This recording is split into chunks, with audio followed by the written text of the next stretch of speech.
Sarah just scored a 1520 on her SAT score after feeling stuck for months, plateaued at 1,000 using AI tools, and was convinced that she had zero shot at Georgia Tech. And she did it without grinding more hours, without more practice, and without memorizing hundreds of vocab lists. She followed a simple guided system we walked her through, and inside this video, I'm going to break down exactly how she did it and how you can model the same thing. So now, here's how we helped Sarah go from 1,000 to a 1520, and it only took 9 weeks. So first, when Sarah reached out, she was low in confidence, right? She had a lot of gaps in her knowledge.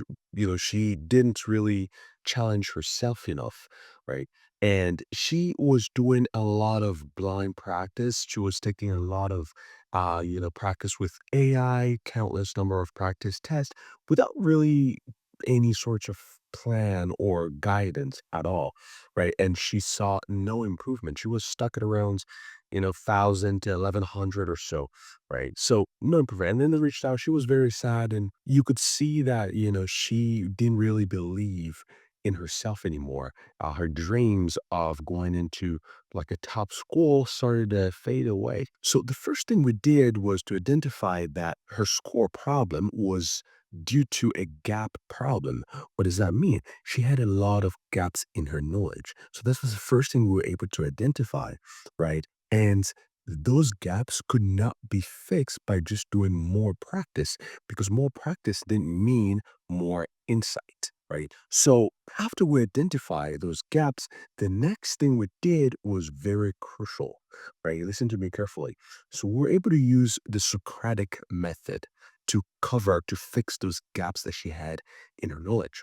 So this was a big difference compared to what she used to do before, because she used to just do blind practice tests without really having any kind of sort of plan on like, what she should be targeting, and what areas she was struggling in. The Socratic method is asking a series of questions to help the students to get to the answer themselves. The reason why it's helpful is because those gaps are able to get exposed while when they're explaining their reasoning, right? So, for example, they have a question, right? And they ask them, "Oh, why did you think that?" Right? They have to explain their reasoning. As they're explaining the reasoning, you're able to identify where the gaps are, right? And most of the time, what they think they're struggling with is not really where the root cause of the problem is. Say, for example, Sarah, when she came to us, for example, she would say, "Oh, I'm struggling with this topic, right? Can you solve this problem for me?" We would ask her, "How would you solve it?" She would say, for example, "Oh, yeah, I would do this and that." For example, let's say she gives the wrong answer. And we would just say, "Oh, that's wrong." Then we would ask, "Why did you think that?" Right? From her explanation, we'll be able to identify where the gaps are.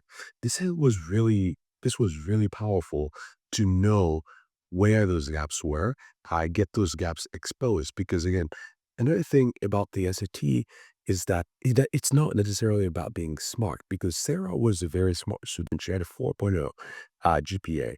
But the problem is, when you get tested in class, you know exactly what it's going to be on. It's something that you learned perhaps last week or 2 weeks ago or a month ago, right? But on the SAT, it's going to be on things that you've learned since freshman year, for example.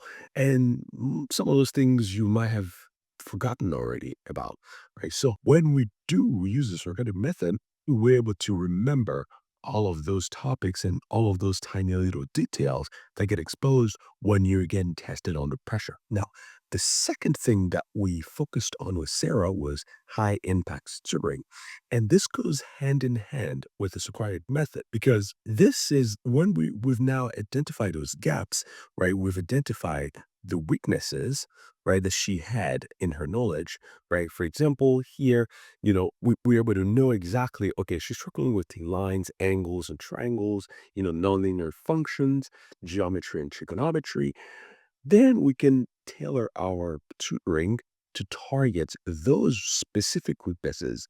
And this is a major difference compared to what she was doing because she was just taking countless practice tests and over and over again, blindly just doing more problems, which was very frustrating and which caused her to plateau. But like this, we know exactly what to target. And we know that, okay, there is no need for us to do more problems on, perhaps information and ideas because, she's already very good at those, at the topic, craft and structure, and so on, right? So after we've identified this, we're able to provide personalized tutoring sessions, not just tutoring sessions with, in a room full of 20 students where she doesn't get the personalized attention. No, she was able to get personalized homework problems, right? Not for her to just waste her time or do just burden her with more work, because especially high school students are very busy. The homework problems she was getting were to target these weaknesses, right? At the end, what we want to see is those red areas to turn into green areas. That's the goal, right? And this is how we're very data driven, right? We're very data driven. We're tracking data every single time. And now, finally, this is very important, right? I believe this was one of the main pillars that helped Sarah go from 1,000 to a 1520, right? This was mentorship. We had calls every 2 weeks or so with her mom to really reignite her belief because when she started her high school journey, she was very ambitious. She wanted to go to Georgia Tech, she wanted to go to UPenn and those all those Ivy Leagues. But when she reached out, she didn't really believe in any of that anymore because she didn't have the score to back it up, right? And it was challenging for her to start to believe in that again.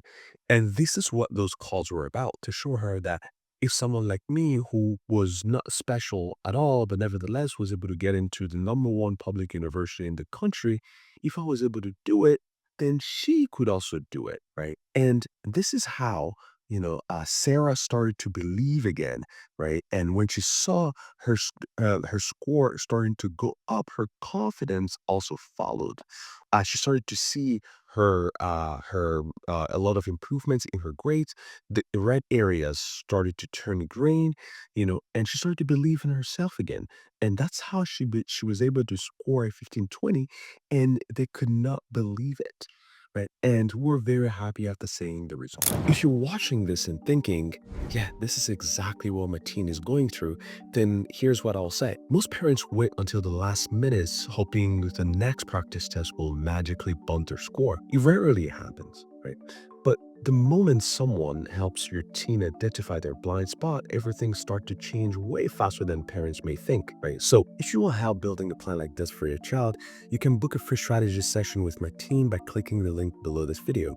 We'll look at where your teen is scoring right now, what's holding them back, and what their score could actually rise to with the right structure. Let's get your team the score you know they're capable of.